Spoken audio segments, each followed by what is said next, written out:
Por isso que a doutrina da graça, e eu até tenho reservas com alguns pensamentos de Agostinho de Hipona, porque com tanta perseguição e a posteriori, com tanta corrupção religiosa, a partir de 313, com a promulgação do Edito de Milão, e em 380, com a promulgação do Edito de Tessalônica por Teodósio I, aonde igreja e Estado se misturaram, a partir daí surgem os padres do deserto, revoltando contra o sistema sacramental e religioso. Eu tenho até certas reservas com Agostinho de Hipona, mas quem redescobriu a doutrina da graça foi Agostinho de Hipona. Porque os primeiros cristãos começaram a pensar enganosamente que eles eram capazes de agradar a Deus. E absolutamente ninguém em si é capaz de agradar a Deus. O Isaías tinha dito isso, que as nossas melhores obras são trapos de imundície, que eram panos que as mulheres usavam para sustentar o seu ciclo, o seu fluxo. Isaías está dizendo assim, olha, Isaías é a mente mais brilhante do Antigo Testamento. Você pega, por exemplo, o livro dos Salmos. Você tem Emã, Etã, Asaf, Salomão, Moisés, Davi, Abiasaf, Arsur e Arsir. São os filhos de Coré, escrevendo os Salmos. Toda a compilação dos 5 tomos e 150 salmos tem 2.150 expressões diferentes.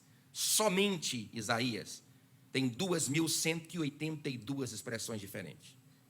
Se Isaías fosse brasileiro, ele dominaria o significado de 150.000 palavras do português.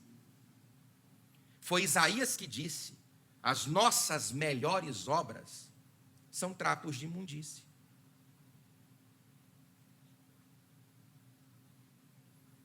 Paulo, que era poliglota, além de qualquer capacidade que nós temos de servir a Deus com alegria, ele disse que luta conflitantemente contra a si mesmo. É a necroforia. Necro, morte. Foria, o corpo. Corpo da morte. Então, suponhamos que eu mate uma pessoa, o Império Romano pega aquele indivíduo que eu matei, anexa ao meu corpo e me prende, para que a putrefação do corpo que eu assassinei possa contaminar o meu, e eu serei morto igualmente com aquilo. Paulo disse, é o corpo da morte. Qual é o nome dele? É Paulo. É o corpo da morte, Presley. Qual é o nome dele? É o Presley. É o Luiz do Luiz. É a pior versão de si mesmo, que está em você mesmo. Por isso que eu falo, aqui o povo na internet fala loucura. O povo na internet, eu vou caminhando para identificar estupidificações teológicas e são catalogados 2.000 títulos por mês no Brasil. E nós nunca vivemos numa época de analfabetismo bíblico, como se vê. Mas eu disse na internet, e digo aqui na igreja, que se o Espírito Santo sair de mim, eu não preciso do diabo me perturbar. Eu me torno demônio de mim mesmo. Porque o que eu sou é um monstro. Então, a lei trabalha com a matéria-prima horrível. Então, a igreja foi ensinada a pensar que o homem pode contribuir para a salvação. Você pode contribuir. Nós, os arminianos, somos criticados, e de forma até equivocada pelos calvinistas. Repita comigo, querido irmão, ninguém pode se salvar. Ninguém.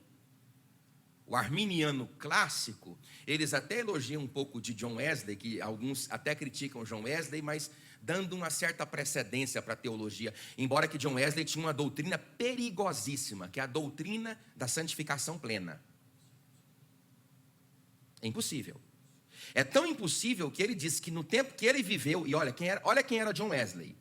Quem era John Wesley? Certo mercador passou numa cidade na Inglaterra, e depois de procurar um prostíbulo e um bar, ele não encontrou, e ele perguntou para o senhor que estava na última casa da cidade, disse, que tipo de cidade é essa? Olha quem era John Wesley. Que não se tem um bar para um mercador sedento tomar um trago de cachaça. E o homem olhou para ele e respondeu, faz 100 anos, desde que John Wesley colocou os pés nessa cidade, que todos os prostíbulos foram embora e todos os bares fecharam. Eu estou falando quem era John Wesley. Mas John Wesley mesmo não cria que ele tinha atingido esse suposto nível. Para ele, John Fletcher havia atingido esse nível. John Fletcher orava 8 horas ininterruptas por dia. E ele impregnou as paredes do seu quarto com bafo de sua oração.